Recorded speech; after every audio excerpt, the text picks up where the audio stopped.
All right, so this morning we're continuing our series, Unfiltered, and this morning we are talking about relationships. So, as we talk about relationships, we have to realize, like this morning, we are talking about really the most important thing that exists. So, say for example, I actually know a guy who's a millionaire, and he's got a few messed up relationships. And if you would ask him how his life currently is right now, he would say that he struggles because these relationships are struggling, and it's a huge thing for him. Yeah, I know some people as well that kind of are wondering, like, how they're going to get through the year financially. But they would say their relationships are just totally blessed and healthy and strong. And you ask them how their life is, and they would say that it's very good. And I really believe in life. There is almost 100% correlation between the quality of our relationships and the quality of our life. Healthy, growing, flourishing relationships generally means healthy, growing, flourishing life. Now, it is not going to be possible for two human beings to experience intimacy in life unless both parties are being authentic with the other person. Now, sharing your authentic self, think about this. We talked about filters last week and how many of us project our lives and we try to appear to be somebody that we're not so that other people will think more of us, as we kind of play this comparison game together. Sharing your authentic self with another human being is the greatest gift that you can give. So last week, we did talk about comparison, and one of the things I said is, don't compare yourself to who you perceive other people are today. Compare yourself to who you were yesterday. Every day, just take that next step down the road of becoming a more authentic person. Now, today I propose to you, like last week, we talked about the filters getting in the way of our authenticity, like this idea of comparison getting in the way of our authenticity. Now, today, what I want to propose to you, what is getting in the way of us becoming an authentic person, from moving from the filtered life to the authentic life, is all the distractions that we face every day. Now, so I got a confession. The pastor confesses to the people. I got a speeding ticket last year. I was going too fast, and they gave me a speeding ticket. So I had to go to traffic school at the Sarpy County, station, down there on the gravel roads or whatever. Has anyone ever been there before? Sure, yeah, a lot of you have. Good. 4 hours of misery loves company. So what was really interesting there is I learned a lot. I mean, I still wish I wouldn't have got the speeding ticket, but I learned a lot. So they taught us that you are 6 more times likely to get into an accident if you're a distracted driver than if you're not. That's crazy. Do you drive around the same streets I drive around and you see all the people that run into the back of other people? 6 times more likely to get into an accident as a distracted texting driver. Now, they had a poll that said that 98% of all people said that texting and driving was not a good thing. Now, I'm wanting to know where they got the other 2% from. I'm just curious, if they even understood the question. But, we know it's bad for us. We know it's bad for others. We know it's bad in general. Yet, over half of all drivers admit to being distracted when they drive with the use of a cellular telephone. Now, I want to tell you this. So this is bad news for our driving, but I think distraction is even just as bad, if not worse news for our relationships. I think all this distraction is putting so much stress on who we are and how we relate to other people. And I think you agree with me. I think if you look at your life and you look at the lives of other people that you know, that you would say that all this technology, it can be a distraction. This distraction can be too much, and this can be harmful to our relationship. So we know that it's bad to us. We know that it's bad to others. Yet, many of us participate in being distracted in our interpersonal relationships. So here's principle number 1 that I want us to understand and grab onto and apply. Principle number 1 is that you can be so connected to the world, but simultaneously you can be disconnected or distracted from those relationships that mean the most to you. So let's do this. Y'all heard of the 5 Languages of Love before? You read that book? I've had huge chunks read to me at a time. It's one setting, but so there's 5 languages for love. There's words of affirmation. You have physical gifts. You have physical touch. You have acts of service. And then the last one is going to be quality time. Now, as I get ready to do a wedding, I'll always meet with the couple. And one of the things I'll always do when I meet with the couple is we'll go over the 5 love languages. So I would say, Martin, I want you to tell me what you perceive Kathy's love language to be. And Kathy, I want you to try to guess what Martin's would be. And 9 times out of 10, they're spot on. Martin tells me Kathy's, and Kathy agrees. Yeah, that's right. And vice versa. Now, one of the things that I've seen in recent years is guys, it's usually 2 of us that emerge, or 2 of them that emerge, and it's words of affirmation. We like to be encouraged. Thank you for a job well done. I appreciate your hard work. You're such a good dad. Whatever. We like to hear those words. But what I'm hearing more and more of now is quality time. I just want to be with you. Just want to hang out. I don't want anything else going on. Just us. And for women, without there's 1 out of every 10. We'll have something else, but it's usually quality time. And these women are saying to their fiancés, okay, we're busy with school, we're busy with work, we're planning the wedding. Really, the best way for you to love me is just spend time with me. Turn the TV off, turn the video games off, turn the phone off, and me and you, let's just hang out. That's the best way for you to love me. Now, here's why people are saying this today. It's because we live in an age of distraction. And these distractions are strangling the life out of our interpersonal relationships. So here's a list I worked on. There's ESPN. You have work that most of us can do 24 hours a day. There's email, Amazon.com, texting, Instagram, Snapchat, CNN, Fox News, Facebook, HGTV, YouTube, and Twitter. I could go on and on and on. These are the distractions. Now, we can be totally connected to the world. You can find out on TV what's going on in Russia right now. You can go on some internet message board and read about the Husker basketball team. We can be connected to the world, but disconnected to the people closest to us. Now, I want to submit to you that there's some of you who have a dysfunctional relationship with your smartphone. And that's preventing a highly functional relationship with the people that God has put you on this world to love. Now, your moments can be used better than checking out the latest Husker football recruit, or reading up about what Donald Trump did yesterday, or find out what Kim Kardashian is wearing this morning. Now, you can disagree with me, and you're wrong. Your moments can be used for something better than that. So you're created for intimacy. You're created to be intimate with God. You're created to be in an intimate relationship with a few other people. You are not created to be in an intimate relationship with your smartphone. You're not created to be in an intimate relationship with your remote control. Now, the best way that I can think of describing intimacy, it actually kind of sounds like the word. It's into me you see. I think that's the best way to think about intimacy. Letting another person see inside of you for who you really are. Into me you see. Where you can look at another person and you can say, okay, here I am.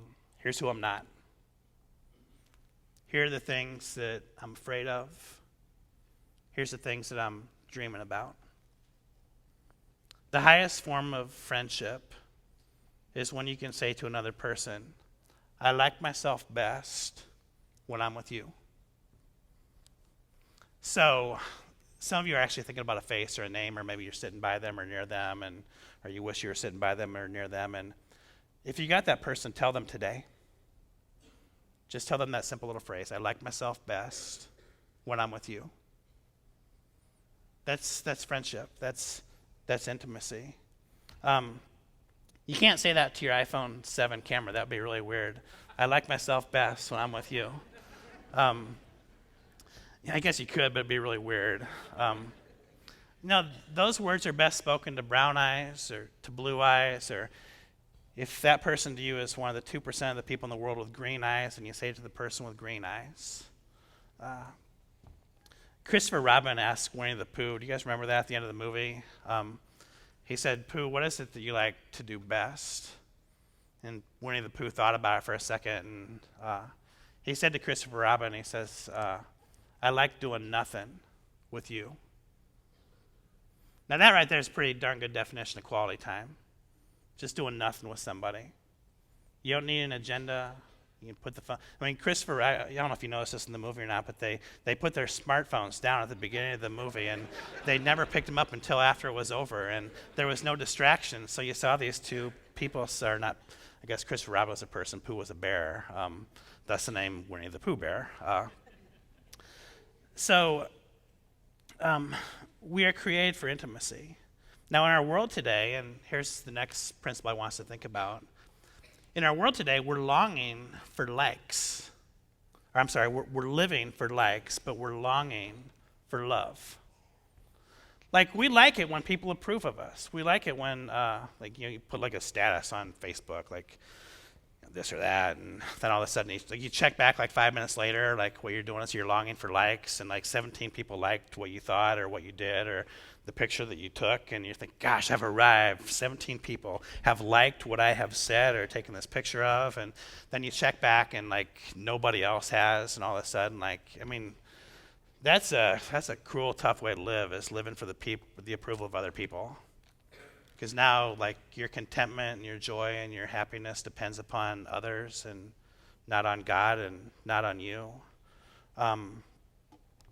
Now, I'm going to tell you a story of a woman in the Bible who teaches us something about friendship and intimacy. Her name is Naomi. Naomi, she lived in the town of Bethlehem. And Bethlehem was kind of going through what we today might call a recession and a drought. Things were not good there. So her and her husband and her 2 sons, they moved to another land. Now, it was in those other lands where the 2 sons, they married 2 women. One was Orpah and one was Ruth. Now, as I look out here, I actually see a lot of Naomis right now, because Naomi went through a lot of hardship. She went to this new land where there was supposed to be food, and she got to this place, and shortly after she got there, her husband died. Now, 10 years after her husband died, her 2 sons died. Now, all of us were thinking grief and desperation and hopelessness, and it's even worse than what you think it is. Yeah, because in these ancient times, the well-being of the wife was provided by the husband. And when the husband could no longer take care of the wife, it was the duty of the sons. So this man that was supposed to take care of her, and these 2 boys that were the backup plan, they were there no longer. Now, what Naomi lost was her security. The psychologist Maslow, he says that the greatest human need is security, and she lost that. Now, what she needed was a friend. And we looked at what a friend was. A friend was someone that can look at you and say, Naomi needed this. She needed to say this to somebody. Here's who I am. Here's who I'm not. Here's the things that I'm afraid of, and here's what I hope for in the future. So in the book of Ruth, chapter 1, verse 6, we pick up the Bible story. When Naomi heard in Moab that the Lord had come to the aid of his people by providing food for them, she and her daughters-in-law prepared to return home from there. With her 2 daughters-in-law, she left the place where she had been living, and she set out on the road that would take them back to the land of Judah. Okay, so we've looked at Naomi. Life was tough for her. I mean, her biggest physical need was just like survival, like she was looking for food. Now, most of us don't have to deal with that. We have enough food. Some of us have more than enough food. But we have issues all the less. We understand, like Naomi, that sometimes life is tough. And if life isn't tough for you right now, just be patient. It's going to happen. Like there's a little bit of Naomi in all of us. Now, what do you think that she needed? Like, do you think she needed like the new iPhone to help her out with this problem? No, she needed some people. She needed a team. What she needed was God, and she needed a friend, and a few of them, friends who love us. So the next principle I want us to think about is Jesus doesn't tell us to like each other's post.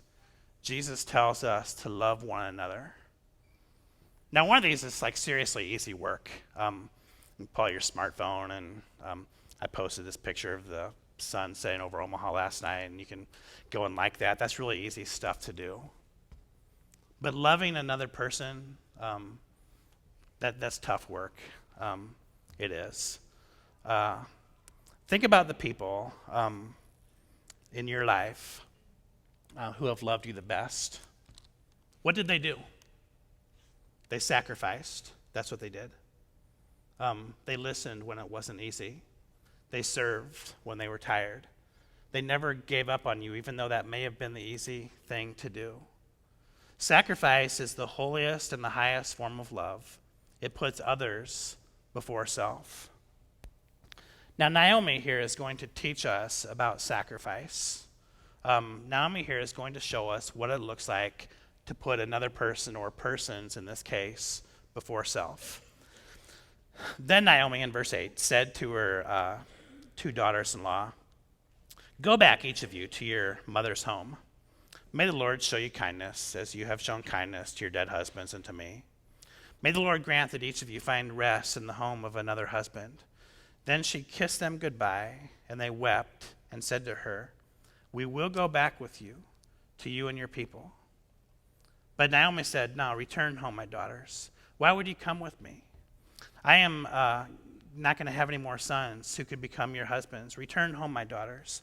I am too old to have another husband. Even if I thought there was still hope for me, even if I had a husband tonight and gave birth to sons, would you wait until they grew up? Would you remain unmarried for them? No, my daughters. It is more bitter for me than it is for you, because the Lord's hand has turned against me." Okay, so let me unpack this for us a little bit. This was tough for Naomi. Naomi was going to go back to Bethlehem in Judah. The girls were going to go back to Moab. Now, she didn't want to say goodbye to them. They were her people. They were the ones who loved her sons until they died. But Naomi knew that she couldn't provide for them. She knew that there was something better in store for them than being with her.